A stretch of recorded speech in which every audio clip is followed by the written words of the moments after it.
Hello भक्तों, राधे राधे। आप सब लोग कैसे हो? प्रभु की कृपा से आप सब लोग अच्छे ही होंगे। तो आज चैत पाप मोचनी एकादशी है, इसलिए इस व्रत को करना चाहिए। इससे सारे पाप नष्ट हो जाते हैं और पुण्य शुरू हो जाते हैं जो इस व्रत को करते हैं। तो आप कथा ध्यानपूर्वक सुनना। युधिष्ठिर बोले, हे कृष्ण, चैत कृष्ण पक्ष की एकादशी का क्या नाम है, उसकी क्या विधि और क्या फल है? श्री कृष्ण बोले, राजेंद्र, मैं पाप मोचनी एकादशी का व्रत कहूँगा, उसे सुनो। यह पिशाच योनि को दूर करने वाली, कामनाओं और सिद्धि को देने वाली, पापों को दूर करने वाली, सुख फल और धर्म को देने वाली है। इस विचित्र कथा को सुनिए। प्राचीन समय में बसंत ऋतु में कुबेर का चैत्ररथ नाम का वन फूलों से सुशोभित था। वहाँ गंधर्वों कोई कन्या किन्नरों के साथ विहार करती थी। इंद्रादि देवता भी वहाँ क्रीड़ा करते थे। चैत्रवन वन में सुंदर कोई दूसरा वन नहीं था। उस वन में मुनि लोग तपस्या करते थे। वहाँ मेधावी नाम के मुनि भी निवास करते थे। वहाँ अप्सराओं ने मुनि को मोहित करने का प्रयत्न किया। मजू घोषा नाम की अप्सरा प्रयत्न सोचने लगी। मजू घोषा कामदेव की सेना की तरह थी। मेधावी ऋषि को देखकर वह भी कामदेव से पीड़ित हो गई। यौवन के सुंदर शरीर वाले श्वेत यज्ञोपवीत धारण किए हुए मेधावी ऋषि भी दूसरे कामदेव की तरह शोभित हो रहे थे। मजुगोसा मुनीश्वरों को देखकर दूर खड़ी हो गई। कामदेव के वश में होकर मंद स्वर से गान करने लगी। उसकी चूड़ी, कंदरनी और नूपुरों को झनकार से वन गूंजने लगा। हाव भाव सहित गाती हुई अप्सरा को देखकर मुनीश्वर भी कामदेव की सेना के वशीभूत हो गए। मजुघोषा आकर मुनि के से लिपट गई। उसके सुंदर शरीर के देखकर वह मुनीश्वर भी उसके साथ वन में रमण करने लगे। मेधावी मुनि ऋषि तत्व को भूलकर कामदेव के वशीभूत हो गए। रमण करने में कामी मुनि को दिशा और दिन रात का ध्यान नहीं रहा। मुनीश्वर को भोग विलास में बहुत समय बीत गया। तब मजुघोषा ने स्वलोक जाने का विचार किया। चलते समय वे स्मरण करते हुए मुनि से बोले कि मुझे अपने घर जाने के लिए आज्ञा दीजिए। मेधावी बोले, हे सुंदर मुख वाली, तू आज संध्या को आइए। प्रातःकाल तक तू मेरे पास निवास कर। मुनि के इस वचन को सुनकर वह डर गई। फिर 57 वर्ष 9 महीने 3 दिन व्यतीत हो गए। इतना समय बीतने पर अप्सरा मुनि से फिर बोली, हे ब्राह्मण, मुझको घर जाने की आज्ञा दीजिए। मेधावी बोले, अभी तो सवेरा हुआ है।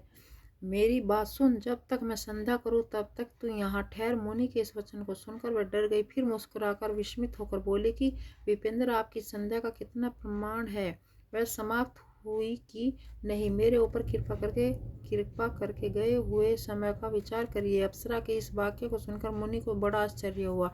ब्राह्मण ने हृदय में ध्यान करके समय का अनुमान कर लिया और बोले, हे सुंदरी, तेरे 57 वर्ष बीत गए। तब को बिगाड़ने वाली अप्सरा को काल के समान देखकर क्रोध से मुनि के होठ कांपने लगे और बोले कि तू पिशाचनी हो जा। हे पापिन, तुझको धिक्कार है। मुनि के श्राप से दुग्ध सुंदर भूकटी वाली अप्सरा नर्म होकर मुनि से प्रार्थना करने लगी, हे विप्र, आपके साथ मुझको बहुत से वर्ष बीत गए। इस कारण हे स्वामिनी, मेरे ऊपर कृपा करिए।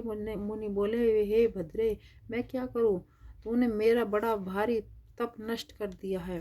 तथापि मैं तुझको श्राप दूर होने का उपाय बतलाता हूँ, उसे सुन। चैत्र कृष्ण पक्ष में सब पापों को नाश करने वाली पापमोचनी नाम की शुभ एकादशी होती है। हे भद्रे, उसका व्रत करने से पिशाच योनि छूट जाती है। कहकर वह मेधावी पिता के आश्रम में चले गए। मेधावी को आया हुआ देखकर च्यवन ऋषि बोले, हे पुत्र, तूने ये क्या किया? सब तपस्या को नष्ट कर दिया। मेधावी बोले, मैंने अप्सरा के साथ रमण किया है, वह बड़ा भारी पाप है। अब प्रायश्चित बताइए जिससे पाप दूर हो जाए। च्यवन बोले, चैत्र के कृष्ण पक्ष पाप मोचनी एकादशी होती है। हे पुत्र, उसका व्रत करने से पापों को समूह नष्ट हो जाता। पिता के इस वचन को सुनकर मुनि ने उत्तम व्रत किया। मुनि का पाप दूर हो गया और धर्मात्मा हो गए। वह मजुघोषा भी इस व्रत को करके पाप मोचनी के व्रत से प्रभाव पिशाच योनि से छूट गया। दिव्य रूप धारण करके वह सुंदर अप्सरा स्वर्ग को चली गई। इस व्रत के करने से सब पाप नष्ट हो जाते हैं। तो इसलिए भक्तों, हमारी पाप मोचनी एकादशी की कथा समाप्त हुई। तो इसलिए इस व्रत को करना चाहिए। यह सब पापों को नष्ट करती है और पुण्य शुरू होते हैं इस व्रत को करने से। इसे सभी करना चाहिए। तो अब हमारी आरती का समय होता है, तो हम एकादशी की आरती करते हैं। आप ध्यानपूर्वक आरती सुनिए और करिए।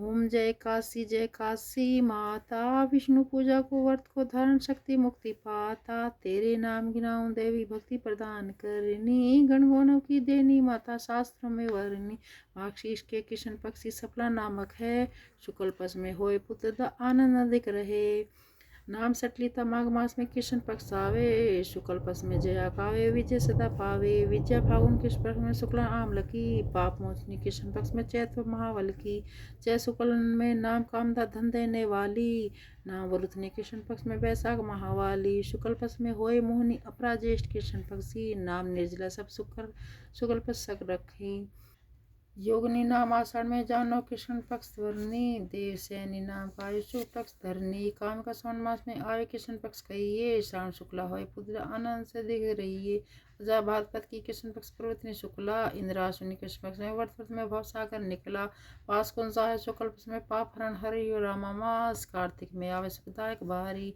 देव थोनी शुक्ल पक्ष की दुष्नाशक मैया, लोंद मास की करो विनती करो नैया, शुक्ल लोंद में होए पत्नी दुख दंडी हरनी, परमा कृष्ण पक्ष में होती जन मंगल करनी, जो कोई एक आरती एकादशी की भक्ति सहित गावे, जग रघुनाथ का स्वर्ग का वास निश्चय वह पावे, ओम जय काशी माता मैया जय काशी माता।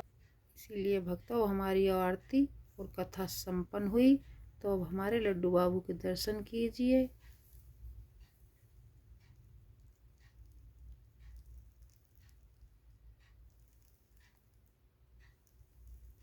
आप सब लोग को दर्शन कैसे लगे कमेंट में ज़रूर बताना। राधे राधे सभी को।